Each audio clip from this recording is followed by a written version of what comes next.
चलें जी, कोई क्वेश्चन है इस पे तो बता दें या आगे चलें। जी बताएं। मुबीन, वालेकुम सलाम जी।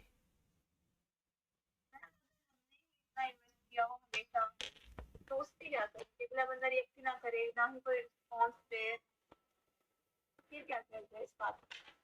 फिर तो देखा जाता है ना कि इसमें कहाँ तक एडजस्टमेंट हो सकता है। कौन सी ऐसी इनमें से जो सारे मैंने इश्यूज बताए कि अगर दूसरा पर्सन बिल्कुल भी डल है और अपने पर भी काम नहीं कर रहा, तो फिर सोचना पड़ेगा ना कि उसके साथ क्या करना है। फिर उस रिलेशनशिप में तो मुश्किल है ना, क्योंकि यानी कि हमेशा ही आपने दिया हो हर चीज, मतलब आपने ही की हो, अच्छा फिर इसमें तो मतलब आपको मतलब देखो वहां तक ही एडजस्टमेंट करनी नहीं, उसमें देखें, फिर देखें रिवर्स साइकोलॉजी भी तो यूज़ करनी है ना। फिर आपने पर्सन टू पर्सन वेरी करता है ना। आप देखें कि इसके साथ अभी मैंने पॉजिटिव साइकोलॉजी यूज़ करनी है, डार्क यूज़ करनी है, तो फिर आपने उसको देखना है कि वो यहाँ पे वो है ना कि लातों के भूत बातों से नहीं मानते। फिर अगर आप होगी, है ना। फिर वो अगर आपने देख लिया कि आप वो एक बंदा जो है ना वो फॉर ग्रांटेड ले रहा है और उसने खुद को नहीं चेंज करना, तो उसमें थोड़ा रिट्रीव करें ना। वो तो अपने पीछे लगाने वाला फार्मूला लगाएंगे ना। फिर उसमें ये था कि वो आधा कभी आप उसको उसको दें, कभी छोड़ दें, तो उस तरह से वो इंसान पूरा लेने के लिए भागता है, फिर वो आपके पीछे ही होगा। वो तो रिवर्स, वो सूरत में भी टेक्निक्स है ना कि ये भी फिर हमारी अपनी वो हो जाती है ना कि हम क्यों किसी इंसान के लिए अपनी वो सेल्फ वर्थ सेल्फ एस्टीम छोड़ के, तो वो फिर उसको ये हम शो कर रहे होते हैं कि उसके बगैर हम रह नहीं सकते। तो जब हमारे दिमाग में और उससे एक बात मतलब पूरा यकीन हो जाता है कि आप नहीं रह इसीलिए तो कभी ठीक है। कभी पूरी तरह किसी के सामने खुलना नहीं चाहिए। जब किताब खुल जाती है तो लोग पेज फाड़ के ले जाते हैं, और खुली किताब सबके लिए वो जो है ना उसके अंदर उनको, इसलिए अपने आप को इतना, वही चीज़ है ना कि हम बाउंड्री सेट नहीं करते। जब बाउंड्री सेट नहीं करते तो होता ही है, यहाँ पे ये है कि जो इमोशनल अब्यूज़र है ना डार्क साइकोलॉजी में, वहाँ पे वो शुरू में लव बम्बिंग करते हैं। लव बॉम्बिंग है, उसके बाद गैस लाइटिंग है। अपने ऊपर जो खुद फील कर रहे होते हैं दूसरे को, आजकल तुम बड़ी हवाओं में उड़ रही हो, तुम तो मुझे पूछ ही नहीं रही हो, ये जो खुद फील कर रहे होते हैं अब तुमने तो कोई शायद और मिल गया, ये गैस लाइटिंग है। इस तरह से गिल ट्रिप करवाते हैं कि खुद ही ऐसी बात कह देना कि अगले को पता है, उसको शर्मिंदगी हो, उसको खुद एहसास जुर्म हो कि मैं तो खुद ही इसके साथ गलत कर रही हूँ। ये इमोशनल अब्यूज़र मैनिपुलेशन। ये एक स्लाइड आगे आएगी अगर टाइम हुआ। स्लाइड्स मैंने बहुत वैल्यूएबल चीज़ें रखी हैं, लेकिन वो टाइम ज़ाहिर है कितना, आप लोगों का भी टाइम कीमती है। तो ये चीज़ें हैं कि हमें वो देखना है कि हमने डील कैसे करना है, ये सीखना है। क्योंकि क्योंकि हर बंदा प्यार ही नहीं मांगता, वो पर्सनैलिटी के ऊपर आ गया ना। उसको ज़रा रिवर्स साइकोलॉजी भी यूज़ करें। ठीक है। अच्छा जितना ये कि एक सवाल करना है कि जी जी पूछिए। मतलब जितना अगर आप ये फील करते हैं कि दूसरा बंदा आपसे जेलस है, जी, तो उसका क्या करेंगे। उसका देख वो उस पर्सन का इशू है ना। तो आपने जेलस हो, उसको एक आध दफ़ा जब आपने उसको रिस्पॉन्स दे दिया तो उसका आपके पे हो आ गया। तो इस तरह आपने, जब आप अपनी तरफ से सही कर रहे हैं, आपने कोई ऐसा गलत नहीं किया, तो शुरू में आपने उससे आहिस्ता आहिस्ता ऊपर उठना है। यूं जैसे कोई जैसे बच्चों को हम घोड़े पे उठाते हैं ना, तो बच्चे हमारे घोड़े पे सवार होते हैं। अगर हम अचानक से उठेंगे तो बच्चा गिर के उसको चोट लगेगी, वो चीखेगा, उसको नुकसान होगा। इस तरीके से स्टार्ट में ही हमने देखना है कि हमने किसी को बिल्कुल सीधे साधे लफ्ज़ों में सर नहीं चढ़ाना। अगर किसी का कोई इशू है, शुरू में हम उसको ले रहे होते हैं कि चलो उसकी बात मान रहे होते हैं, तो वो क्या होता है कि उसका हमारे साथ ये बाउंड्स इस तरह बन जाता है कि वो हमें कंट्रोल करने लगता है। तो उस सूरत में करें कि आहिस्ता आहिस्ता आहिस्ता आहिस्ता ऊपर हूँ, ताकि वो जो आपके हमारे कंधे पे जैसे बच्चा है, तो हम आहिस्ता आहिस्ता ऊपर उठेंगे तो वो खुद उठ उठ के खड़ा हो जाएगा। अगर एकदम से उठेंगे तो वो गिरेगा। तो इसी तरह रिलेशनशिप में भी हमने आहिस्ता आहिस्ता जो है ना उसको पीछे करना है, खुद को खड़ा कर लेना है। तो जब एक बार आप खड़े हो गए तो फिर दोनों ने खड़ा होना। हमने किसी, ये कभी कहीं भी नहीं है, जो मैंने पहले भी ये एक्सप्लेन किया कि हमने दोनों को इक्वलिटी पे काम करना है। होता यह है कि ज़रा हमारे माशरे में ये चीज़ें बताई गई हैं कि बीवी कंट्रोल करना होता है और औरत उधर से जब शादी होती है तो क्या दोस्तें हैं, तो क्या रिलेटिव्स, तो क्या बचपन से के काबू में करना है, कंट्रोल करना है, वो सारी की सारी जो कंडीशनिंग और ग्रूमिंग हो रही होती है, लग रहा होता है कि हमें कुछ नहीं है, वो हमारा स्टोर हाउस है, हमारा सबकॉन्शियस, सब बातें हमारे माइंड में स्टोर होती हैं। हमारा लाशोर बहुत ज़्यादा है, उसमें सब चीज़ें होती हैं। वो कहीं बचपन में भी किसी ने अगर कोई बात की है ना, तो हो सकता है वो स्टक हुई हुई है और जब ज़रूरत पड़ी है तो उस टाइम आई है। तो ये चीज़ें हमारे दोनों तरफ से हम पढ़ लिख के आते हैं। ये हमें कोई नहीं कहता कि अच्छा रिलेशनशिप रखना है, दोनों की कदर करनी है, दोनों एक दूसरे की केयर करें, एक दूसरे के डिफरेंसेस को अप्रिशिएट करें, एक दूसरे की आदत को समझें, एक दूसरे की वैल्यूज़ को समझें। ऐसा नहीं पढ़ाया जाता। मैं आपको एक पर्सनली बात, तो मैं किसी एक पार्लर में बैठी हुई थी, पार्लर वाली, देखिए हमें कोई भी हमारे कानों में जहर बरस सकता है, कोई भी हमें चीज़ कहीं से भी हमें मिल सकती है, ज़रूरी नहीं कि हमारे रिलेटिव्स या क्लोज ही बात करें, कहीं से भी बात हो सकती है। तो वो खातून वहाँ पे आई थी, उसकी शादी थी। अब उसने उसको कहा कि बड़े आराम से, और एक बात यह है कि हिप्नोटिक लैंग्वेज होती है, जो बातें हमारे सबकॉन्शियस का दरवाज़ा खुलती हैं, वो कुछ अल्फाज होते हैं, कुछ ऐसे जो वर्ड्स होते हैं जो हमारे सीधे लाशोर में डाल देते हैं, और लाशोर में जो चीज़ चली गई वो नहीं निकलती, वो हमारे अपने बस में नहीं, कोई थेरेपिस्ट ही निकाले तब की बात है, उसका और अल्लाह का भी डायरेक्ट लिंक है, और वो चीज़ इम्प्लीमेंट ज़रूर होगी। अब जब हम सरगोशी में ज़रा धीमी और ऊंची नीची आवाज़ में बात करते हैं तो वो लाशोर का गेट खुलता और चली जाती है। वो खातून उसको, पार्लर वाली उसको कहती है, तुम अब क्या करोगी, तुम्हारे घर में गीज़र नहीं है, ये तो तुम्हारे लिए बड़ी मुश्किल है। मैं उस वक्त, मेरे रोंगटे खड़े हो गए कि ये पॉइजन अब जाएगा, अब इसके घर का रिलेशन कैसे ख़राब होगा। ये बात इसके दिमाग में नाचती रहेगी और किसी और सूरत में निकलेगी, पॉप अप होती रहेगी, किसी और तरफ से एंगर आएगा, मैं बीइंग अ साइकोलॉजिस्ट में इस चीज़ को समझ सकती हूँ कि वो अपेरेंटली तो उसने ये बात कही है, अब वो बात उसको जा के कहाँ कहाँ निकलेगी। तो कहाँ से पॉइजनिंग हुई, एक बात उसने कही, हम सब जिम्मेदारी नहीं लेते, बात कम्युनिकेशन जो कर रहे हैं, मेरा उसमें पर्पस क्या है, मैं उसका, हम सिर्फ गपशप गॉसिप्स, हम गॉसिप्स में वो कुछ जहर भर देते हैं एक दूसरे के लिए, हमारी ये जिम्मेदारी नहीं। जब आखिरत में हमारे दिमाग की जो चिप खुलेगी ना, उस वक्त कोई कुछ नहीं बताएगा, कोई फरिश्ता हमारा रिकॉर्ड नहीं खोलेगा, हमारा अपना दिमाग, जब हमारी सारी मेमोरी खुलेगी तो हमें पता चलेगा मेरी इस बात की वजह से फलां का घर टूटा, मेरी इस बात की वजह से फलां का झगड़ा हुआ। उस वक्त तो वापस नहीं आ सकते, कुछ नहीं कर सकते, इसलिए खामोशी इबादत में कहा, गैर ज़रूरी बोलने को मना कर। तो हमने तो कभी ये सोचा ही नहीं है कि हम तो इसको गपशप का नाम देते हैं। अगर हम ये चीज़ जब समझ जाएंगे तो खामोशी के अलावा कुछ भी नहीं बचता। तो इस तरह, क्योंकि हमारा दिमाग तो कंप्यूटर है, वो तो सुनता है, वो लेता है, उसने तो ऊपर से हमारे बिलीफ सिस्टम भी ऐसे हैं कि हम पहले से ही इस तरह की बातें लेके आए होते हैं एक दूसरे की तरफ से, और अपनी पर्सनैलिटी जो हमारी सबकी बनी होती है, कोई ना कोई फ्लास तो है। अगर 5 में से 5 बंदे लें तो उसमें से 4 के अंदर डिसऑर्डर है, और वो भी 2-2 3-3, किसी के अंदर तो 4 हैं जो बॉर्डर लाइन पर्सनैलिटी डिसऑर्डर है। तो हम सब के अंदर तो इश्यूज हैं ही हैं। ढूंढ हम किसी दूसरे को परफेक्ट रहे होते हैं, अपने आप को हम अपने जज होते हैं, दूसरों के वकील होते हैं, हम अपने आप को खुद ही फैसला दे देते हैं, मैं तो बिल्कुल ठीक हूँ, दूसरा ही गलत है।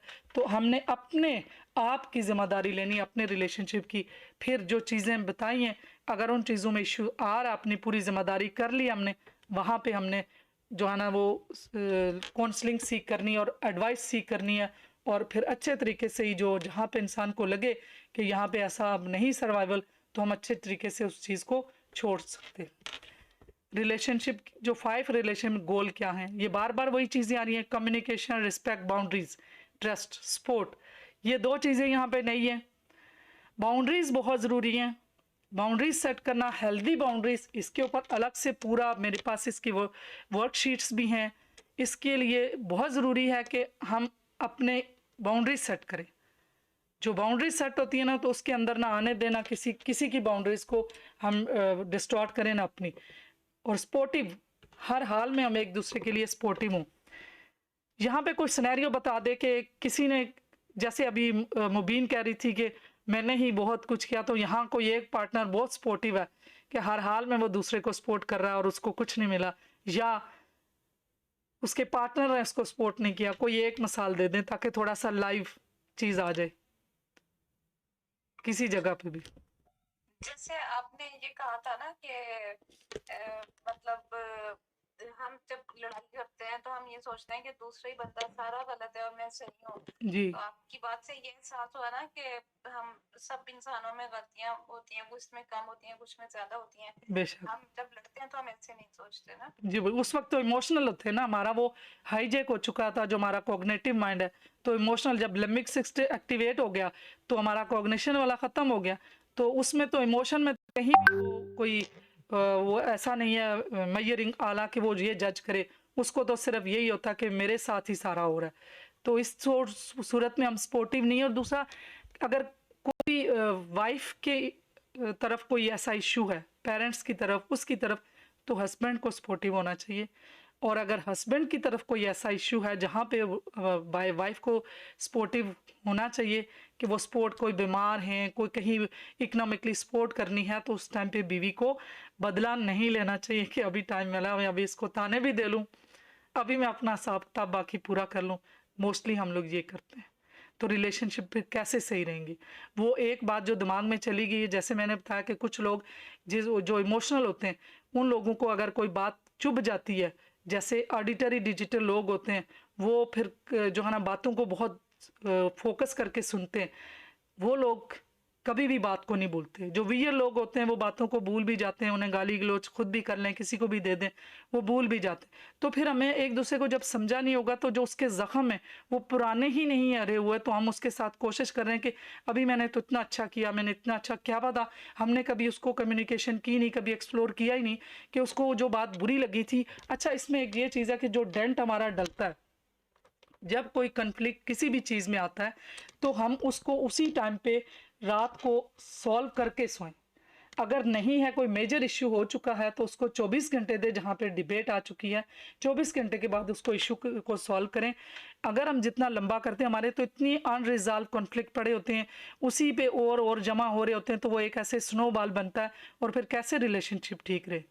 इसलिए कम्युनिकेशन करके इश्यूज को रिजॉल्व करना, मेरा पॉइंट ये था।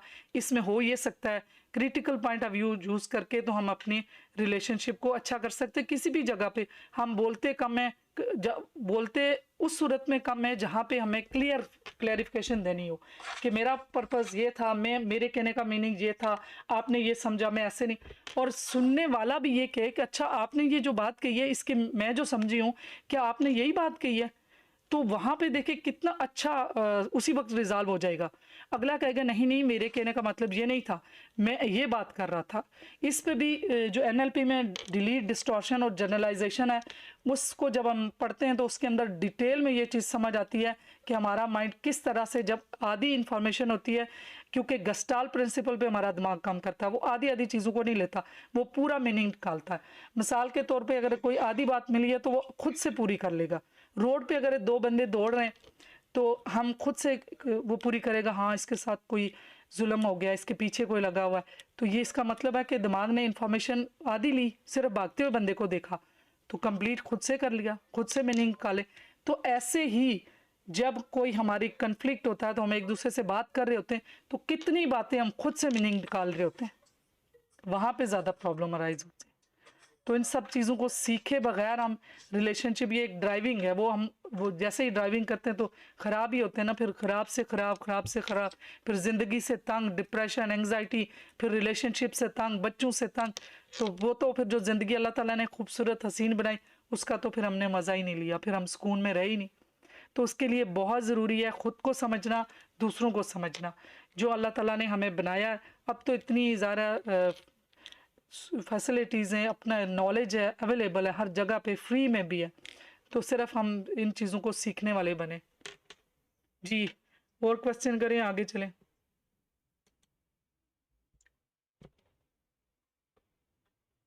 चलें, हेल्दी रिलेशनशिप में क्या क्या होता है। हेल्दी रिलेशनशिप के लिए ओपन कम्युनिकेशन। यहाँ पे भी ये है कि बड़ा, कुछ लोग बहुत ज़्यादा सेंसिटिव होते हैं, वो ओपन कम्युनिकेशन नहीं कर सकते, वो क्रिटिसिज्म अवॉइड करते हैं, इस वजह से वो बचते रहते हैं। जहाँ ओपन कम्युनिकेशन नहीं होती, वहाँ हेल्दी रिलेशनशिप नहीं होता।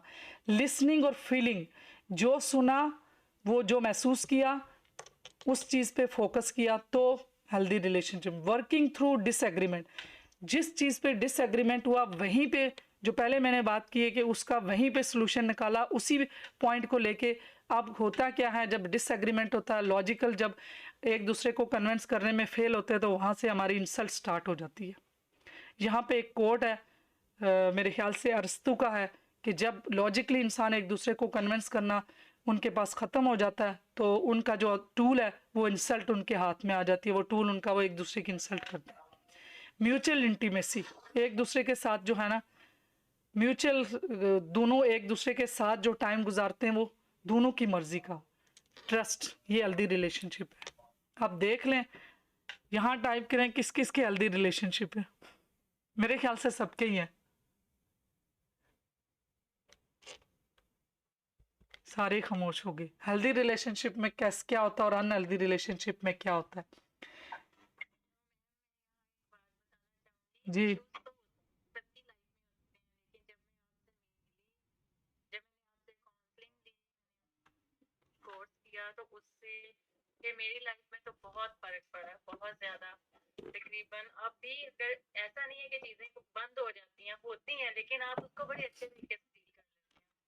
वो इतनी सी बात जो इतनी हो जाती थी, वो बिल्कुल आप उसको नाइल्मी की वजह से दरअसल ऐसा हो रहा होता है। जैसे जैसे आपका इल्म बढ़ता है ना, जब मैंने आपके कोर्सेज लिए, मुझे नॉलेज मिला, न्यूरो लिंग्विस्टिक प्रोग्रामिंग मैंने सीखी, मेरे इल्म में और इजाफा हुआ, तो मुझे दूसरों को समझने में बहुत ज़्यादा आसानी हुई।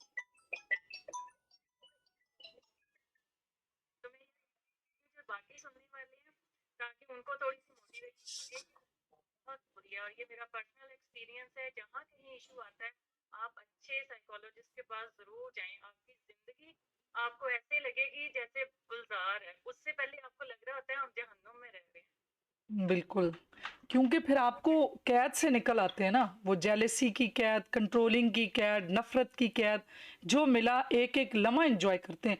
मैं अगर आपसे कहूँ कि पिछला जो लम्हा है वो हम कैच कर सकते हैं? नहीं कैच कर सकते ना, हम वापस तो नहीं ले सकते। अगर मैं ये कहूँ कि आपके अकाउंट में 86,400 रुपीज़ हैं, वो आज ही इसी टाइम आपने इसी दिन में ख़त्म करना है, इन्हीं 24 घंटों में। अगर आप ख़त्म नहीं करेंगे तो वो अगले दिन में जमा नहीं होंगे, तो फिर क्या आप उनको ज़ाया करना चाहेंगे या वो उनको खर्च करेंगे? आपके अकाउंट में वो अगले में नहीं जाएंगे, आपके पास यही 24 घंटे, इन 24 घंटों में नहीं किया, वो वाला जो आपके अकाउंट में पैसे हैं 86,400, वो आपके अकाउंट में नहीं जाएंगे। तो यही हमारे दिन का है, हमारे जो 86,400 मिनट हैं, सेकंड है हमारे पास इन 24 घंटों में। अगर हम उनको अच्छे से इनको यूटिलाइज नहीं किया तो वो अगले दिन में नहीं मिलना है, तो हमारी ज़िंदगी में दोबारा दिन नहीं मिलते।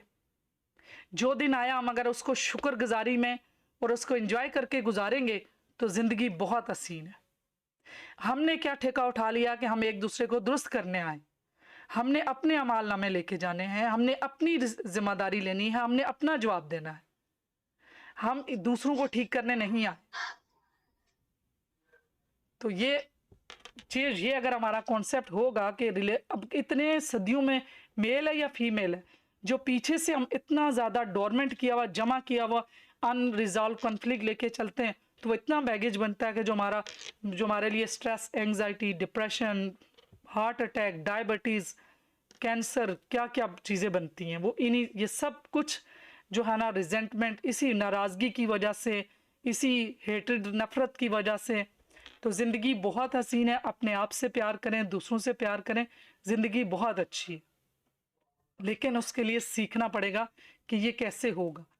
तो हेल्दी रिलेशनशिप में क्या डिफरेंसेस को अप्रिशिएट करते हैं, एक दूसरे की सक्सेस में प्राउड महसूस करते हैं। होता ये है कि जो अनहेल्दी रिलेशनशिप में वो चेंज से घबराते हैं, वो फोर्स करते हैं कि दूसरे को तू चेंज, मेरे लिए चेंज हो।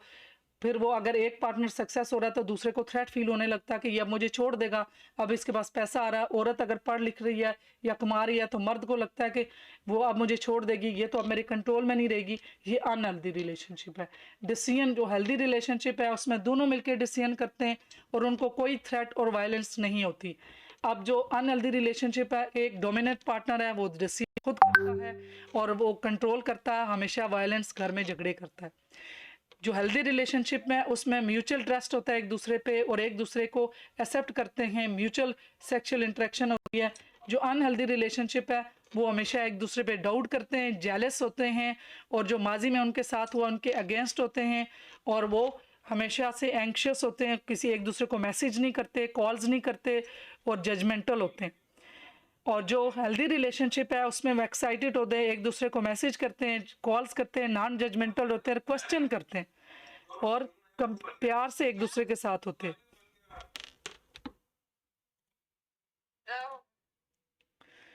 तो ये हैं हेल्दी और अनहेल्दी रिलेशनशिप की सारी। अब इसमें आगे 10 qualities of a healthy relationship, ये वही चीज़ें हैं, ट्रस्ट है, कम्युनिकेशन है, पेशेंस है, एम्पैथी है, एक दूसरे को समझना, दूसरे के पर्सपेक्टिव को उसके जूते में पाँव डाल के देखना, अफेक्शन एंड इंटरेस्ट है, उसमें सिर्फ वही जो पहले मैंने बता दिया कि यही नहीं है कि जिम्मेदारी आ गई है, उसमें प्यार भी डालना है।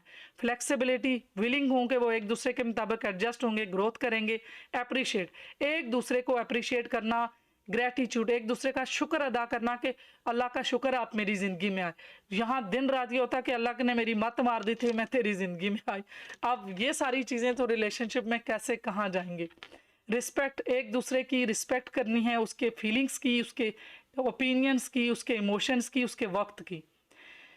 रेसिप्रोसिटी, देना भी है और लेना भी है, दोनों को कंफर्ट भी देना है, प्यार भी देना है, रिलैक्स भी करना है। इंडिविजुअलिटी, डिफरेंसेस को अप्रिशिएट करना है, हर एक की जो आदत हैं, सारी चीज़ें। 7 element of healthy relationship, again ये भी वही चीज़ें हैं जो पिछले बताई हैं, ये मैं इसको एक्सप्लेन नहीं करूँगी क्योंकि कोई नई चीज़, ये मैं स्लाइड्स आपको ग्रुप में शेयर कर दूँगी ताकि आप जो है ना ये हेल्दी और अनहेल्दी को आप समझ लें और डिटेल में।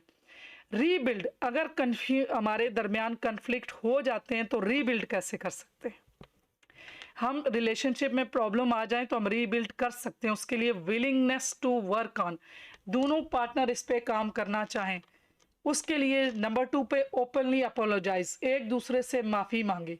तीसरे नंबर पे रिफ्लेक्ट ऑन एक्सपीरियंस, जो तजर्बा पीछे उन्होंने किया अपनी अपनी गलती पे एक्सपीरियंस करें, रिफ्लेक्ट करें कि जो जो मैंने गलत किया अब मैं नहीं करूँगा, जो जो अच्छा किया वो मज़ीद दोबारा करूँगा।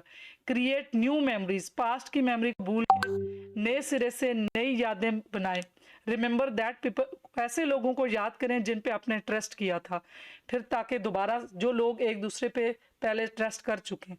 ये एक टेक्निक भी है, जब हम इस तरह से याद करते हैं तो हमारा दिमाग दोबारा से उस मोड में चला जाता है और फिर वो उसको दूसरों पे ट्रस्ट करने में आसानी होती है। हम करते ये, एक बार किसी ने हमारा ट्रस्ट तोड़ा, हम कहते हैं अब मैंने किसी पे ट्रस्ट नहीं करना, बार बार अपने माइंड में ये मैसेज देते हैं। ऐसा नहीं है, ज़िंदगी में समुंदर का पानी एक बार एक लहर आगे चली गई वो दोबारा नहीं आती, तो हर लम्हा नया आता है। हम नए लम्हे को जो है ना जिएं और नए सिरे से ट्रस्ट भी करें। हाँ, कुछ लोगों पे जब आप देख लें कि कुछ ऐसे लोग हैं जिनकी पर्सनैलिटी में ऐसा इनफिडेलिटी है या दूसरे को चीट करते हैं, उन लोगों पे तो फिर ज़्यादा थोड़ा सा इमोशनल अटैचमेंट थोड़ी कम करनी पड़ेगी, क्योंकि ऐसे लोग फिर आपके इमोशन को बार बार ब्रेक करते हैं। और एक दूसरे से पूछें, जो जो ज़रूरत है बात करें, क्लियर बात करें। Be willing to be vulnerable, नए सिरे से कोई जो आप मेरे अंदर कमियां, दूसरे के अंदर कमियां, उनके लिए तैयार रहें। री इग्नाइट द कनेक्शन, दोबारा से नए सिरे से चलना, नए सिरे से कनेक्शन बनाना शुरू करें। Focus on the future, past पे ना देखें कि जो हो चुका था, फ्यूचर पे देखें और नए सिरे से रीबिल्ड करें रिलेशनशिप में। 3 ए क्या है कपल के लिए, एडजस्ट करें, एक्सेप्ट करें, अप्रिशिएट करें। एक दूसरे की तारीफ करें, जैसा इंसान है उसको एक्सेप्ट करें और उसके साथ एडजस्ट करें। अगर वो जो मैंने पहले बता दिया कि अगर कोई भी प्रॉब्लम होती है तो उसको 24 आवर्स के लिए छोड़ दें, 24 घंटे के लिए, और दोबारा से एक नए सिरे से नई माइंड के साथ एक दूसरे को उस प्रॉब्लम को रिजॉल्व करें। मैरिटल काउंसलिंग जो है किन रीजंस के लिए ली जाती है।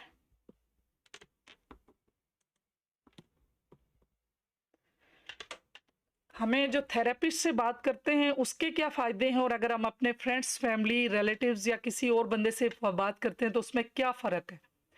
थेरेपिस्ट जो हमें वो हमारा सलूशन देता है जब हम उससे बात करते हैं, वो ऑब्जेक्टिव होके बात करता है, वो सब्जेक्टिव नहीं होता और वो डिसीजन नहीं देता, वो आपके अपने सॉल्यूशन प्रॉब्लम्स सुनता है और उसी में से अपनी वो थेराप्यूटिक टेक्निक यूज़ करता है। उसमें डिफरेंट है, सीबीटी है, कॉग्निटिव बिहेवियर थेरेपी है, वो आगे बताऊंगी, इमोशनल फोकस है, डिफरेंट थेरापीज यूज़ करता है।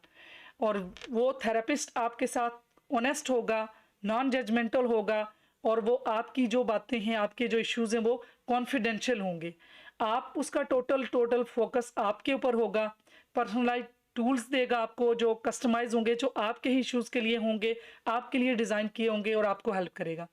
इसी तरह अगर इसके कंपैरिजन में आप देखें कि आपने अपने दोस्त या बहन भाई या माँ से या किसी से अपने इश्यूज के बारे में बात की, तो होगा क्या कि वो आपको सिर्फ और सिर्फ इमोशनल सपोर्ट दे सकेंगे। और दूसरे नंबर पे वो बायस होगा, क्योंकि उनके पास जो एक्सपेरिमेंट होगा, जो उनके पास एक्सपीरियंस होगा, वो एक्सपर्ट नहीं होगा। वो उनकी नीयत पे आपको डाउट नहीं है, लेकिन कुछ चीज़ें उनकी अपनी बायस होंगी, वो जो आपको मशवरा देंगे। इसलिए कभी भी अपने माँ बाप या बहन भाई किसी से अपने इश्यूज़ को डिस्कस मत करें। हो सकता है कि उस इंसान के साथ खुद ऐसे प्रॉब्लम हो, ऐसे ही उसके साथ कुछ ऐसी हो तो वो अपनी बायसनेस दे दे कि इसको ऐसे करो, तो वो आपके लिए गलत साबित हो।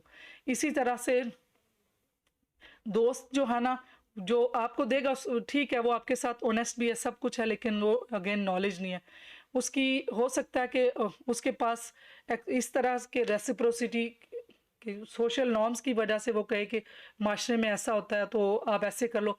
अगेन वो वाला फैसला ठीक नहीं होगा, क्योंकि आपकी लाइफ जो है वो आपके लिए इम्पॉर्टेंट है। कुछ चीज़ें ऐसी होती हैं कि जहाँ पे माशरे को इम्पोर्टेंस नहीं दी जाती, आपकी पर्सनल लाइफ को दी जाती है।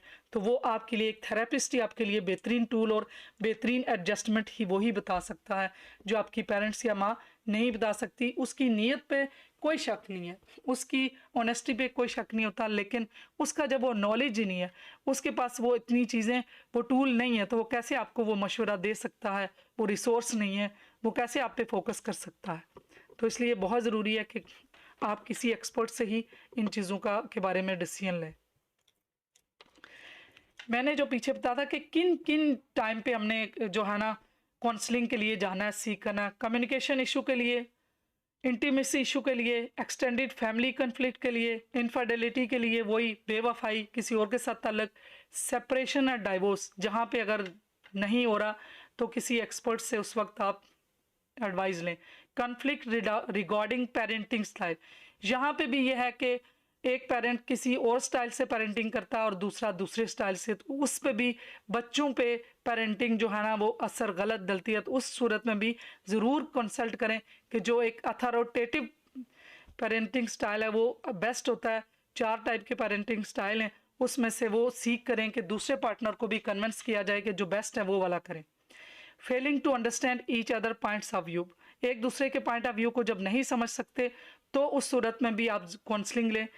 रिजिडिटी, एक पार्टनर रिजिड है, वो अपने, अच्छा कुछ लोग होते हैं, कुछ पर्सनालिटी ट्रेड्स हैं कि वो अपने बिलीफ सिस्टम में बहुत रिजिड होते हैं, वो नहीं चेंज करते। तो उस सूरत में जब तक कोई थेरेपिस्ट उसको नहीं समझाएगा तो जो रिलेशनशिप वाला बंदा है वो फिर एक क्रिटिसिज्म के साथ ज़्यादा तल्लक ख़राब होता है।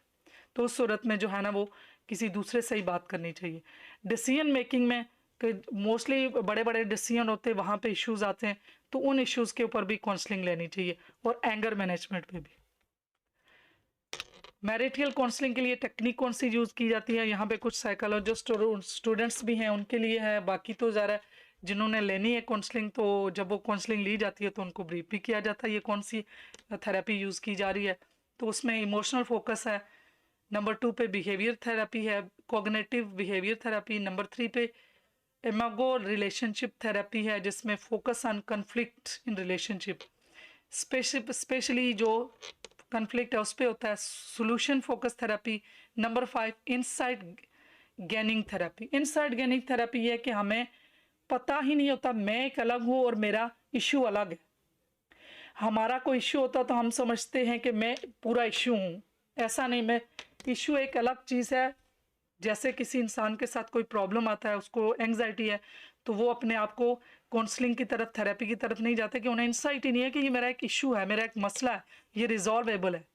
तो वो इनसाइट थेरेपी क्रिएट की जाती है, पॉजिटिव साइकोलॉजी टेक्निक यूज़ की जाती है। बेनिफिट ऑफ मैरिटल थेरेपी, उसके क्या क्या थेरेपी के बेनिफिट हैं? ट्रांसपेरेंसी इन डिस्कसिंग, वही जो इश्यू होते हैं जब डिस्कस करते हैं तो क्लियर कट पता चलता है कि प्रॉब्लम क्या था और कहाँ कहाँ पे सोल्यूशन चाहिए। कम्युनिकेटिंग क्लियरली, फिर कम्युनिकेशन होने लगती है। अंडरस्टैंडिंग ईच अदर बेटर, एक दूसरे को अच्छे तरीके से समझते हैं काउंसलिंग के बाद। रीचिंग अ डिसीजन कोलेक्टिवली, फिर जो डिसीजन होते हैं वो कोलेक्टिवली होते हैं। Help in achieving personal growth, उसके बाद दोनों पर्सनल ग्रोथ में आते हैं, दोनों की पर्सनल ग्रोथ होती है। बॉन्डिंग के लिए ये बहुत इंपॉर्टेंट है, इसको ज़रा फोकस आपकी तवज्जो चाहिए कि बॉन्डिंग कैसे बनाएं। ये ज़रा फोकस से सुनिएगा कि बॉन्डिंग किस तरह से बनती है। Do a trust fall, never go to bed angry, इससे आपकी बॉन्डिंग बने। राइट एंड अप्रिशिएशन लिस्ट, एक दूसरे को लिख के बताएं, इससे आपकी बॉन्डिंग बनेगी। अनप्लग फ्रॉम टेक्नोलॉजी, मोबाइल चीज़ों को ज़्यादा छोड़ के एक दूसरे से बात करें। टीम बिल्डिंग एक्सरसाइज, जब भी कोई काम करें जो अल्ट्रुइज्म, एक दूसरे की मदद करनी है, कोई काम करने हैं तो दोनों पार्टनर मिल के करें, इससे आप दोनों के दरमियान बॉन्डिंग आएंगी। ऑनेस्टी आवर मैरिज चेकलिस्ट, ये कॉन्सिस्टेंट डेट नाइट, इकट्ठे एक दूसरे के साथ कहीं ना जो है ना वो जाएं। उसके आगे 7-7 का रूल भी है, 2-2 का रूल भी है कि हर 7 दिन के बाद जो है ना आप इकट्ठे कहीं ना कहीं डे स्पेंड करें, नाइट स्पेंड करें। लीव इट ऑन संडे, कोई भी इश्यूज ऐसे हैं जो मिलके छुट्टी के दिन काम करें। स्टिकी नोट से एक दूसरे के लिए करें, एक दूसरे के लिए हेल्पफुल हों, इससे बाउंडिंग बनती है। म्यूजिक शेयर करें कि आपको जो पसंद है वो पार्टनर को भी बताएं। बुक्स स्वैप करें, जो आप बुक्स पढ़ रहे हैं वो बुक्स दूसरे को भी दें। सोल गेजिंग, सोल गेजिंग ये है कि आंखों में आंखें डाल के 5 मिनट रोजाना एक दूसरे को देखें, एक दूसरे को कर्डल टाइम दें। 7th ब्रेथ फोरहेड, एक दूसरे के साथ माथा जोड़ के तो 7 सांस लें जो फोरहेड है। मैं आगे इसकी वो स्लाइड भी दिखाऊंगी। कनेक्शन एक्सरसाइज करें। क्वेश्चन जार, एक दूसरे के लिए सवाल लिख के डालें, उस एक जार जो जैम के खाली बॉटल होती हैं उसमें डालें। वॉलेंटियर जो काम होते हैं वो इकट्ठे एक दूसरे के साथ करें। ये आपके लिए टेक्निक्स है जो बाउंड को बढ़ाएंगी। ये हैं, ये देखें, ये सोल गेजिंग है, आंखों में आंखें डाल के, और एक माथे वाली शायद अगली स्लाइड में हो। ये वॉलेंटियर, जब एक इकट्ठे मिलके दोनों पार्टनर मिलके काम करें। अब एक काम कर रहा होता तो दूसरा ज़रा वो उसमें इन्वॉल्वमेंट नहीं होती, तो इस तरह से बाउंडिंग नहीं बनती। तो बाउंड भी, तो जब बाउंड क्रिएट हो जाएगा तो ऑटोमेटिकली लाइफ बहुत अच्छी है। ये भी सोल गेजिंग है। ये सारी कनेक्शन बाउंडिंग की, ये देखिए हाथों में हाथ डालकर एक दूसरे को देखना, ये सारी एक्सरसाइज है। तो ये एक्सरसाइज करनी चाहिए। फोरहेड एक दूसरे के साथ अटैच करके 7 ब्रेथ लेने, तो रोज़ाना इस तरह करने से बाउंडिंग बनती है, सोल कनेक्शन होता है। सीओ मीटिंग है, अपने कोई एक टाइम ऐसा निकाले जहाँ अकेले बैठ के एक दूसरे से सवाल करें। How do you feel today, आपको आज कैसा लग रहा है। How do you feel about your relationship, हमारे रिलेशनशिप के बारे में कभी हम ऐसे पूछते हैं रिलेशनशिप में। ये सवाल कभी ना कभी बैठ के एक दूसरे से बात करें। आजकल मोबाइल और इतनी ज़्यादा बिजनेस क्रिएट हो चुकी है, टिकटॉक फन इतना आ चुका है कि इंसान जो वक्ती डोपामिन रिलीज करने के लिए, वक्ती खुशी लेने के लिए वो एडिक्शन है, उस एडिक्शन में चले जाते हैं। जो रियल चीज़ें, उन चीज़ों में अगर रहेंगे तो रिलेशनशिप बहुत अच्छे होंगे। ये सीओ मीटिंग के सवाल हैं, ये भी मैं भेज दूंगी उसमें, ताकि ये सवाल एक दूसरे से करें। इसी तरह गोल सेट करें इकट्ठे बैठ के, उसमें हेल्थ के लिए, फाइनेंस के लिए, कैरियर के लिए, ये दोनों मिलके। कोई हॉबी जो है, फन एक्टिविटीज़ करें, सोशल इंटरेक्शन करें, इंटेलेक्चुअल एक्टिविटीज़ करें कि किसी टॉपिक पे डिस्कशन करें और हेल्दी डिस्कशन करें, इससे भी बाउंड क्रिएट होता है। अब आगे जी थोड़ा सा नेगेटिव चीज़ें जो मैंने पहले बताई हैं कि कुछ लोग इमोशनल अब्यूज़र होते हैं। वो क्या करते हैं, शुरू में ये गैस लाइटिंग, जो खुद फील कर रहे हैं दूसरे के ऊपर, तुम्हारा किसी के साथ अफेयर है, तुम ऐसे कर रही हो, गिल्ट ट्रिप, तुम्हें कम से कम मेरा ख्याल रखना चाहिए, तुम आजकल किन चक्रों में हो। इमोशनल मैनिपुलेशन, दूसरों के जज्बात से खेलने, कोई ना कोई ऐसी बात करेंगे जो आपको बुरी लगे। आइसोलेशन, हमेशा रोक के रखना, तुम वहाँ जाते हो मुझे अच्छा नहीं लगता, इसमें औरतें भी करती हैं, मर्द भी करते हैं। और लव बम्बिंग, बहुत ज़्यादा प्यार शुरू में दिखाना, ये इमोशनल अब्यूज़र के 5 साइन हैं। ये हमें रिलेशनशिप में नहीं देने चाहिए, ना ही लेने चाहिए। ये थोड़ा सा प्री मैरिटल काउंसलिंग से उठाया मैंने स्लाइड, कि पर्सनैलिटी का पता होना चाहिए, जर्नल एस्पेक्ट ऑफ पर्सनैलिटी हमें एक दूसरे की पता होनी चाहिए, फैमिली हिस्ट्री पता होनी चाहिए, अटैचमेंट स्टाइल पता होना चाहिए। इसके ऊपर पूरा पूरा डिटेल में पूरा लेक्चर है इन सारों के ऊपर कि पर्सनैलिटी क्या है, उसकी टाइप्स क्या हैं, वो फिर कितने कितने पर्सनैलिटी के डायनामिक्स के हिसाब से है, फिर वैल्यूज़ का पता होना चाहिए। तभी हम 6 पिलर ऑफ हैप्पी मैरिज, कोई भी बिल्डिंग खड़ी होती है तो उसके लिए कोई ना कोई पिलर होते हैं, उसमें से अगर कोई एक पिलर या 2 पिलर गिर जाए तो फिर चलो कुछ ना कुछ लूड़ी लंगड़ी चलती है शादी, लेकिन अगर ज़्यादा गिर जाए तो फिर बैठ ही जाती है। तो देखेंगे पिलर जो है ना वो हमेशा पूरे 6 पिलर ही रहें ताकि बेहतर है। वो 6 पिलर क्या हैं? वो 6 pillar communication, honesty, number 3 love, number 4 trust, number 6 respect, number 7 loyalty. अब नंबर 6 ये सारे हमारे पास होने चाहिए। अब ये 6 पिलर अगेन ये भी मेरे ख्याल से उसी के साथ साथ हैं, ये फिर ये भी मैं भेज दूंगी। ह्यूमन नीड्स का हमें पता होना चाहिए, sex, love, sex and affection pillar, understanding gender difference, ये बहुत ज़बरदस्त। मेल और फीमेल में जो डिफरेंसेस है हमें वो समझने चाहिए।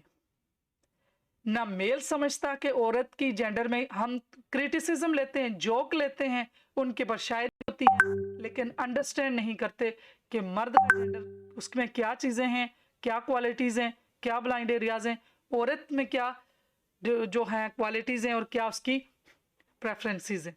तो जेंडर डिफरेंसेस को समझना बहुत ज़रूरी है, फिर ही हम एक दूसरे के साथ अच्छा रह सकेंगे।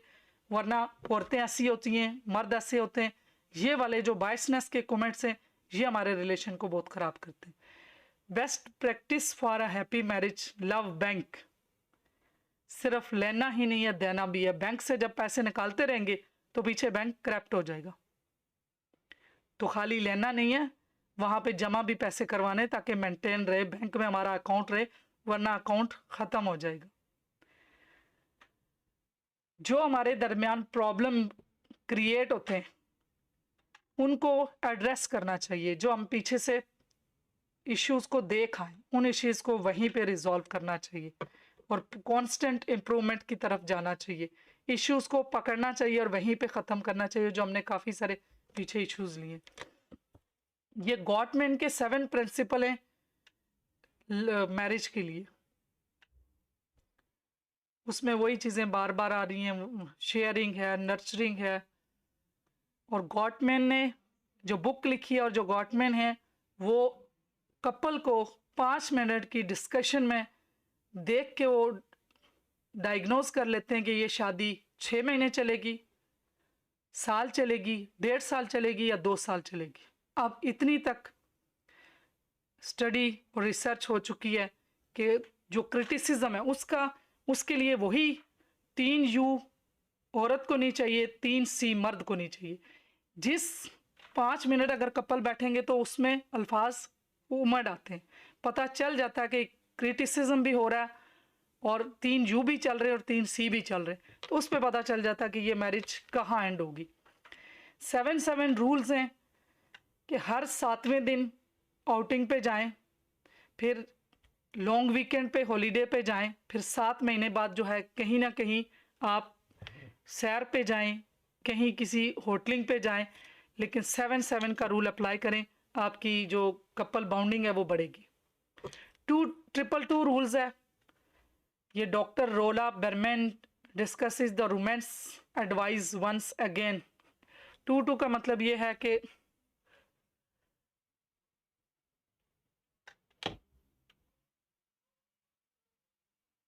एवरी 2 वीक्स, हर 2 हफ्ते के बाद डेट पे जाना, मीन्स इकट्ठे कपल कहीं ना कहीं पिकनिक पे जाएं, पार्क में जाएं, किसी ना किसी जगह जाएं, फिर 2 महीने के बाद जाएं, फिर एक लॉन्ग वीकेंड के बाद 2 साल के बाद 2 हफ्ते के लिए जाएं।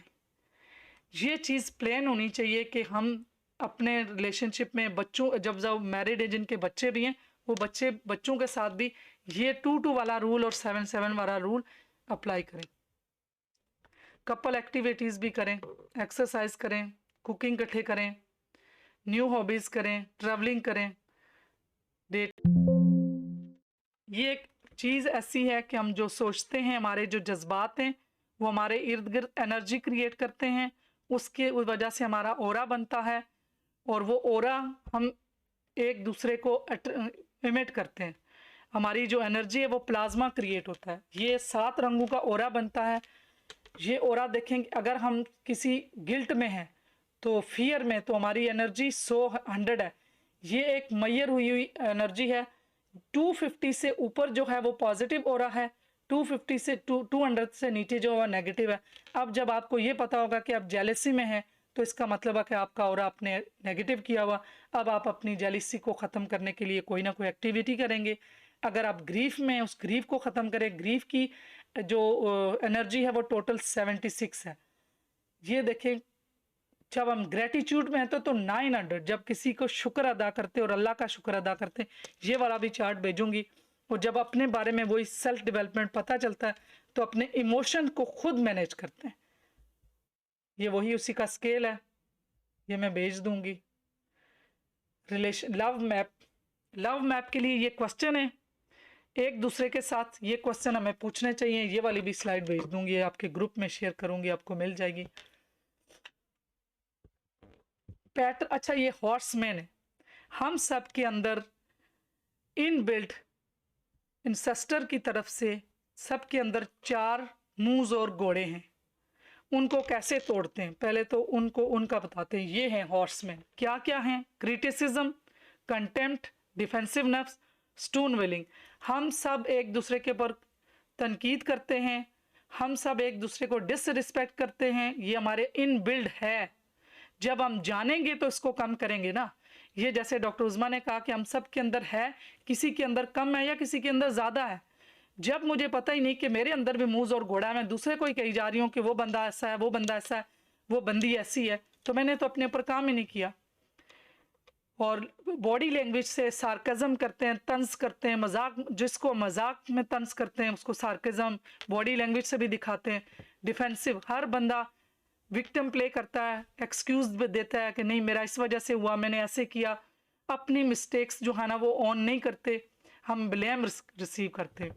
स्टोन वेलिंग, विदड्रॉल, समटाइम या तो किसी से नाराज़ हो जाते हैं, चुप कर रोज़ा रख लेते हैं, या किसी के साथ खूब लड़ाई झगड़ा कर लेते हैं जब भी कन्फ्लिक्ट आते हैं। तो ये सारे हम सब के अंदर ये वाले घोड़े हैं। इन घोड़ों के एंटीडोट क्या है, हमने इनसे बचना कैसे है?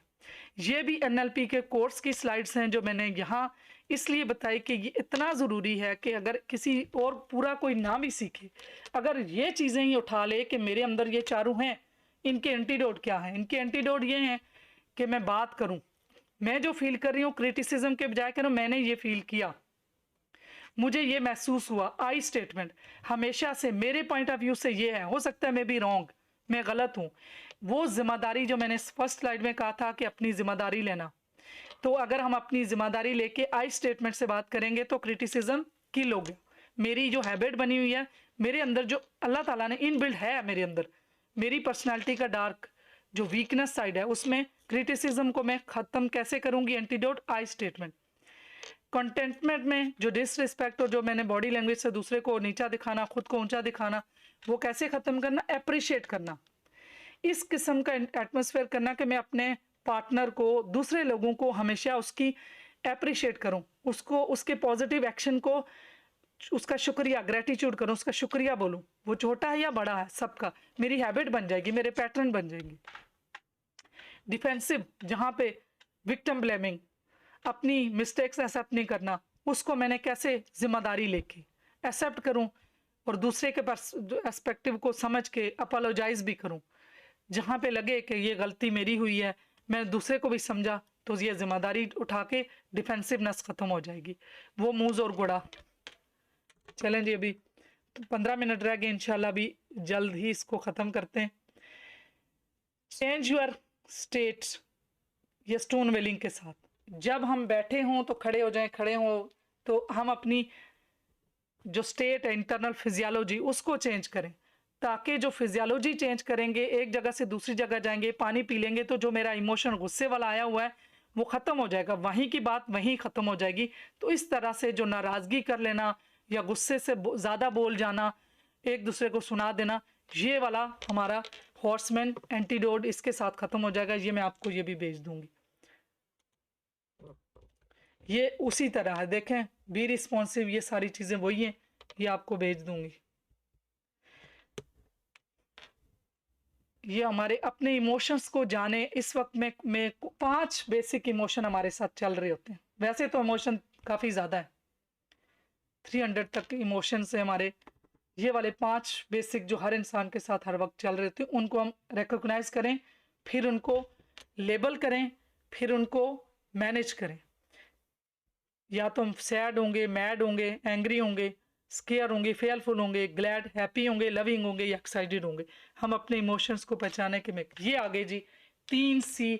आज अगर आपने मेरे इस लेक्चर से कम कुछ चीज़ें अपने साथ ली और अपने रिलेशनशिप पे काम किया, तो मेरी सारी ये एनर्जी और मेरे लिए बहुत ही मेरे लिए एक ऑनर होगा और मैं खुश होंगी कि आप लोगों ने इन चीज़ों पे उठा के काम किया। 3 U औरत को नहीं चाहिए। वो कौन से हैं? अनसीन। उसको किसी खाते में ही ना लाना, उसको देखना ही कि उसकी क्वालिटीज़ को इग्नोर करना, उसके काम को इग्नोर करना, उसको अप्रिशिएट ही ना करना, ये औरत को नहीं चाहिए। नॉट अंडरस्टूड, उसको ना समझना, इससे रिलेशनशिप बहुत ख़राब होते हैं। अनसेफ, उसको ये लगे कि मैं सेफ नहीं हूँ, मेरा हस्बैंड या मेरा पार्टनर जहाँ पे मैं रहती हूँ ये इन्वायरमेंट मेरे लिए सेफ नहीं है, जहाँ कहीं मेरे से गलती होगी या मुझे कुछ चाहिए होगा या मुझे ज़रूरत होगी या वांट्स होंगी, मेरी विश होगी, वहाँ मैं अनसेफ हूँ, मेरे साथ कोई नहीं होगा। ये 3 चीज़ें अगर औरत को सेफ दिया जाए, उसको अंडरस्टैंड किया जाए, उसको सीन किया जाए, यू को हटाया जाए, तो रिलेशनशिप परफेक्ट। अब मर्द के लिए मेल को 3C नहीं चाहिए। क्रिटिसाइज, क्लोज, अब उसको हर चीज उसके सामने खुल के एक्सप्रेसिव हो। कंट्रोल, मर्द को नहीं चाहिए कहाँ गए थे, कहाँ से आए थे, हम रिलेशनशिप खुद ही बनाएंगे, उसके बदले हम क्या कर सकते हैं? एंटीडोट, क्रिटिसिज्म के बजाय हम उनको अप्रिशिएट करेंगे, आई स्टेटमेंट करके मुझे ऐसे लगा, अब मुझे ऐसे फील हुआ, मेरा पॉइंट ऑफ व्यू है। क्लोज के बजाय उनके सामने एक्सप्रेस होकर हर चीज़ उनसे बात करें। वो भी कंट्रोल के जगह हम कहें कि इतना टाइम हो गया था, मैंने आपको देखा नहीं है, मैंने आपको मिस किया, बजाय इसके कि आप कहाँ थे, आप अभी तक आए नहीं, आप ज़रूर किसी और के साथ होंगे। हम कहना ये चाह रहे होते हैं कि हम उनको मिस कर रहे होते हैं बेसिकली, कितने टाइम से घर नहीं आए, दफ्तर से इतना टाइम पे तो आ जाते हैं, आज नहीं आए। तो बजाय इसके कि हम उसको नेगेटिव अटैच कर दें कि ज़रूर कहीं ना कहीं हैंग आउट किया होगा, ज़रूर कहीं ना कहीं किसी गलत उसमें होंगे, तो जैसा हम सोचते हैं, लॉ ऑफ अट्रैक्शन है, वैसा ही हमारे साथ हो जाता है। फिर जो चीज़ें मोस्ट ऑफ द टाइम हमारे बिलीफ सिस्टम में होती हैं, हमारे पास होती हैं, वही हमारे साथ हो जाती हैं। तो हम अगर ये सोचें कि वो ज़रूर हमारे लिए ही कुछ कर रहे होंगे, चाहे बर्थडे पे हमें वो बेचारे कितना कोशिश कर रहे होंगे कि मैं ऑफिस में ज़्यादा से ज़्यादा काम ख़त्म करके आऊँ, और जब वो देर से आएंगे हम कहेंगे कि देखो इसे तो बर्थडे ही याद नहीं थी, तो उसने तो कोशिश की होगी कि मैं आज ज़्यादा काम ख़त्म करूं और मैं जाऊं और कोई ना कोई चीज़ ऐसी लूं, और हम आते ही बरस पड़ेंगे, इन्हें याद ही नहीं थी। हमें तो अटैच कर लेते हैं हम नेगेटिव चीज़ें, हमारे पास प्रूफ तो नहीं है ना, वो हमारी अपनी परसेप्शन फीलिंग्स होती हैं। हम कम्युनिकेशन क्लियर करें तो कहीं भी प्रॉब्लम नहीं आएगी। पहला जो मेजर इशू है ना रिलेशनशिप में, कम्युनिकेशन है। आई स्टेटमेंट के साथ मैं अपनी फीलिंग्स बताऊं, आई स्टेटमेंट के साथ हम चलें। 4 जो चीज़ें मैंने पीछे बताई, जो हमारे हॉर्समैन है, 4 हॉर्समैन को हम खुद किल करें एंटीडोट के साथ, रिलेशनशिप परफेक्ट हो जाएगा। ये भी वही स्लाइड्स हैं, ये भी डिफ़िकल्ट कन्वर्सेशन के लिए ये भी भेज दूंगी। अच्छा, ये थोड़ा सा समझाने वाला है, इस पे मैंने यूट्यूब पे वीडियो भी बनाई है, और इस पे मेरा पूरा एक वो मैंने भेजा टेस्ट भी है, और उसके साथ पूरा एक आर्टिकल है, उर्दू में भी है और इंग्लिश में भी। यहाँ पे कुछ लोग हैं जिनको मैंने भेजा भी है और कुछ ने ये टेस्ट किया भी है। हम सब की 5 लैंग्वेजेस हैं, लव लैंग्वेजेस, हम सबको पता होना चाहिए, और उन 5 में से किसी की कोई 2 डोमिनेंट है, किसी की 1 है प्राइमरी लैंग्वेज, और किसी की 3 है। वो लैंग्वेज है कि तारीफ, वर्ड ऑफ अफर्मेशन है, क्वालिटी टाइम है, रिसीविंग गिफ्ट है, एक्ट ऑफ सर्विसेज और फिजिकल टच। इन सब में किसी को कौन सा काम, कोई अगर किसी की तारीफ करे तो उसको लगता है कि ये मुझसे प्यार करता है। जिस तरह हम किसी को ये लव लैंग्वेज देते हैं, उसी तरह हम खुद भी रिसीव करते हैं। इसकी डिटेल में समझने के लिए जिस चीज़ को चाहिए होगा पहले यूट्यूब पे भी देख लें, और वो अगर चाहिए तो उस पर भी मैं पूरा डिटेल समझाऊंगी। किसी को चाहिए होता है कि उसका पार्टनर जो है ना उसको टाइम दे, तब उसे लगेगा कि उससे प्यार करता है। इसकी मिसाल ऐसे है कि जिस तरह एक औरत, एक कपल है, उनकी 25वीं सालगिरह थी, तो उसने जो केक का पीस था, उसने उस दिन क्रीम का जो पीस था अपने हस्बैंड को दिया, और जो ब्रेड वाला पीस था वो खुद लिया। तो उस दिन वो खुश हुई, उसने कहा कि आज मैंने अपनी पसंद का, अपने हस्बैंड को बताया कि मैंने आज अपनी 25 साल में पहली दफ़ा अपनी पसंद का जो है ना केक में से पार्ट लिया। फिर हस्बैंड ने बताया कि आज मुझे भी पहली दफ़ा जो है ना मेरी पसंद का मिला। हुआ क्या, औरत क्या करती थी कि उसे लगता था कि उसके हस्बैंड को क्रीम वाला पार्ट चाहिए। दोनों के दरमियान कम्युनिकेशन नहीं थी, तो दोनों एक दूसरे के लिए कंप्रोमाइज, सेक्रीफाई कर रहे थे। अगर वो एक दूसरे को बता देते तो क्या होता, वो 25 साल अपनी अपनी पसंद से केक लेते। यही चीज़ है कि अगर हमें हमारी लव लैंग्वेजेस एक दूसरे की हमें नहीं पता कि उसमें प्राइमरी लैंग्वेज क्या है, वो ऐसे ही है कि मैंने अभी सारा लेक्चर चाइनीज़ में दे दिया और आपको एक लफ्ज़ भी नहीं समझ आया और मेरी सारी एनर्जी ज़ाया होगी। तो वो यही है कि हमें एक दूसरे की लव लैंग्वेजेस पता हों। उसके लिए वो टेस्ट हम करें, हम एक दूसरे को समझें कि मैं क्या करती हूँ तो मेरे पार्टनर को पता लगता है कि वो, मैं उसके लिए लविंग हूँ, केयरिंग हूँ, और पार्टनर को भी पता नहीं, उसके लिए टेस्ट से पता चलेगा, और वैसे भी घर से काम से भी पता चलेगा। एक्ट ऑफ सर्विसेज, काम साथ करवा देना, हस्बैंड जैसे काम करते हैं औरतें भी काम करती, ये पूरा डिटेल है। फिजिकल टच भी है, कुछ लोगों को ये दो तीन तो, कुछ लोगों को तारीफ, गिफ्ट और क्वालिटी टाइम ये बहुत चाहिए था, कुछ लोगों को सर्विसेज चाहिए होती हैं, कुछ को ये प्रेफरेंसेस हैं। ये हमें पता होना चाहिए। अगर ये 2-4 टूल ही आप सबको पता चल जाए अपने अपने पार्टनर के और अपने बारे में, तो लाइफ कितनी आसान है। लाइफ तो बहुत ही आसान है। चलें आप क्वेश्चन पूछ लें। ये बुक्स हैं जिन जो जो कपल के ऊपर जो बुक्स लिखी गई हैं और किन किन बंधु ने लिखी हैं, वो सारे ये हैं। चलें जी, थैंक यू। ये अच्छा, ये तो ये भी डोपामिन रिलीज ये छोड़ देते हैं। चलें अभी क्वेश्चन कर ले, मेरे ख्याल से बहुत कम टाइम रह गया।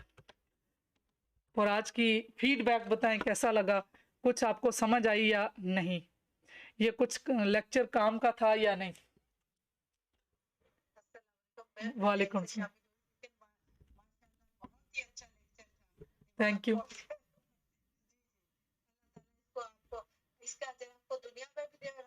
आमीन आमीन आमीन, थैंक यू। बाकी कोई क्वेश्चन है, कोई फीडबैक देना चाहते हैं, जी बोलिए।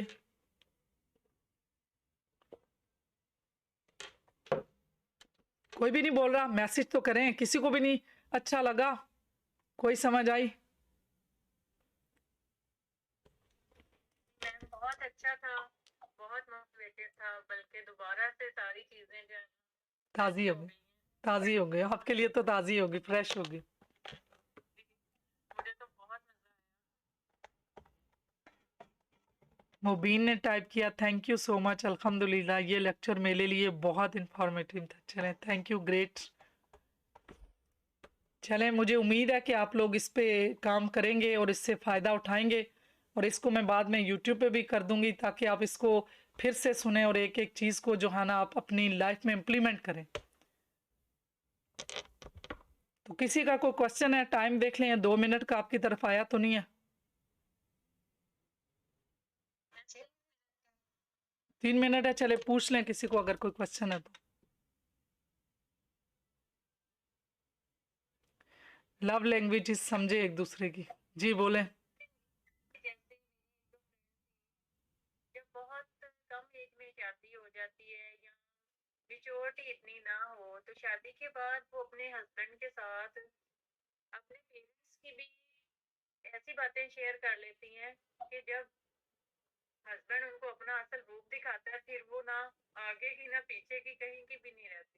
फिर वो पेरेंट्स को कैसे भी बताएं जाके, वहाँ भी वो मार खा रही होंगी क्योंकि हस्बैंड उनको बता देगा कि आप लोग। अब ये हमारी बच्चियों में ये चीज ज्यादा है, क्योंकि जब वो अटैच होती है ना, एक एक बात बताती हैं, चाहे वो फ्रेंडशिप लड़कियों के साथ है, चाहे वो बॉयज के साथ है, या आफ्टर मैरिज। तो इस चीज पे कोई ऐसी चीज बताएं ताकि आगे जो जनरेशन है उनको थोड़ी काउंसलिंग की जाए कि बाउंड्रीज उन्होंने, अब मुझे हमें तो पता चल गया है कैसे मेंटेन करनी, आज आपने माशाल्लाह बहुत अच्छा समझा दिया, लेकिन उनके लेवल पे कैसे समझाएं, क्योंकि उनकी जो एज है ना, उनको लगता है वो परफेक्ट है और वो सही है। ये तो माएँ जो हैं पेंडू हैं। बिल्कुल, इसमें यही है कि एक तो ये है कि हमें तो मैं कुछ कहूँ, जी बोलें। मैं जिन्होंने ये जो सवाल किया है, तो उन्हें हमने जो लेक्चर सुना है, अभी हमारी जिम्मेदारी है ना कि हम इसको आगे फैलाएं, जो बच्चियां हैं उनको हम बताएं ना। Great, wonderful. वो ये भी ठीक है, और इसमें ये है कि वही हमें अपनी पर्सनैलिटी और मैंने जो बात बताई है कि मर्द हमेशा इमोशनली उनका सिर्फ 20% है, औरतें 80% इमोशनल है। तो लॉजिकली चीज़ों को लेके चलें, ज़ाहिर है ये एक ज़िम्मेदारी है, ये ऐसे ही मतलब खेल नहीं है। तो शुरू में ज़ाहिर है वो इमोशनली अटैच हो जाते हैं, तो वो सारे का सारा बंदा खुल जाता है, और जब खुलता है तो डेफिनेटली वो ये कंप्यूटर है, उस बंदे का भी कसूर नहीं है, ये कंप्यूटर फिर वो अपना रिप्लाई करता है ना। हिना ने भी लिखा कि thank you so much, lecture जो है इंफॉर्मेटिव है, गुड। बिल्कुल, इसको एक एक चीज़ को जो आपको समझ आई, तो जितना अगर आपने अपने हल्का बाब में एक दो लोगों को भी समझा दिया तो सदका जारिया है कि उनके जो प्रॉब्लम है वो सॉल्व हों। कि वो ऐसे ही रेंडमली हम करते क्या हैं, हमें सॉल्यूशन नहीं चाहिए होता, हम सिर्फ और सिर्फ अपने दिमाग से निकाल के दूसरे के दिमाग में डालते हैं, जिस वजह से जो है ना मसाइल बनते हैं। अब क्या हो रहा होता है कि शादी के जो भी बाद ना लड़के लड़की दोनों की तरफ से लोगों की जिम्मेदारी बन जाती है कि अब इनको हमने जुदा करना है, और ऐसी बातें स्टार्ट हो जाती है और गॉसिप शुरू हो जाती हैं। तो जो मैंने शुरू में भी बताया कि ये तो बहुत गुनाह है, और उस चीज़ को और फैला रहे होते हैं, बातें बढ़ा रहे होते हैं। तो इसका हमें कोशिश करें कि दूसरों को भी समझाएं कि फालतू बात करनी भी नहीं। जो लोग, वो जो 2% है उनको तो हम जीने ही नहीं देते। लड़के वाले इधर से इसने ये नहीं किया, इसने ये नहीं किया, लड़की को उधर से ये नहीं किया, रस्मों में उलझा के, इन चीज़ों में उलझा के, और इतने मसाइल के वो उनकी ज़िंदगी में पहले ही इतना ज़्यादा इशू का खड़ा कर देते हैं कि वो बेचारे अपने आप को एक दूसरे को पहचान ही नहीं पाते। जब खुद एक दूसरे को पहचान ही नहीं पाते, मसाइल ही इतने क्रिएट हो जाते, तो लाइफ तो फिर एक बैगेज ही बन जाती है उनके लिए, वो एक मसला ही क्रिएट हो जाता है उनके लिए। इस पे बहुत बातें हो सकती हैं, बहुत कुछ। जी भी, सेट होने में कुछ टाइम वाह, ग्रेट। तो इसी तरह हमें शादी में भी हमें अपने बच्चों को ये कहना चाहिए, नहीं बेटा आपको कुछ टाइम लगेगा उनको समझने में, उनका दिमाग दूसरा है, आपका आपका माहौल दूसरा है। तो हम दोनों को, माँ बाप को दोनों को समझाना चाहिए, बेटा को भी और बेटी को भी, जब घर बनते हैं। बिल्कुल, वो तो पहले ही माँ, देखो जी, बहन कहेगी कि अब भाई तुम बिल्कुल बात ही नहीं सुनता, जब से भाभी आ गई वही गिल्ट ट्रिप, अब तो भाई हमें टाइम ही नहीं देता, हमें मुंह ही नहीं लगाता। माँ कहेगी बेटा तो मेरे काबू से जा रहा, वहां से प्रॉब्लम, और फिर लड़की की तरफ उसको, लड़की को भी अलग भड़काया जाता है। तो इस वजह से मिसाइल स्टार्ट होते। इन बेसिक्स को समझे कि वही अगेन अपनी जिम्मेदारी, अपने अपने ऑन पे जो है ना हम जिम्मेदारी लें कि हमने क्या बोलना है, क्या कहना है। वो जो एक दूसरे को टाइम दें, कुछ स्पेस दें कि वो एक दूसरे को समझ सकें, हेल्प करें, सपोर्टिव हों। उनके लिए हम सपोर्टिव हों कि 2 साल जो है ना वो उन्होंने एक इकट्ठे एक दूसरे को अंडरस्टैंड कर लिया, बाकी लाइफ अच्छी गुजर जाए। 2 सालों के अंदर ही बेड़ा गर्क हो जाता है, 2 साल के अंदर ही सब एक दूसरे के दरमियान। इसमें ये बुराई है, रोज शाम को जो मैं भी प्रैक्टिकल, माएँ सब कुछ बोल देती हैं, ये कर रही है, इसके ऐसी आदतें, वो भरे हुए एक दूसरे के। चले, बहुत अच्छा। और मुझे उम्मीद है कि आप लोग इसको और लोगों के जिन्होंने नहीं सुनी, मैं यूट्यूब पर डालूंगी, उनको भेजें ताकि वो भी इससे फ़ायदा उठा सकें। और थैंक यू। मीटिंग ख़त्म होने वाली है, इससे पहले मैं खुद ही ख़त्म कर दूँ।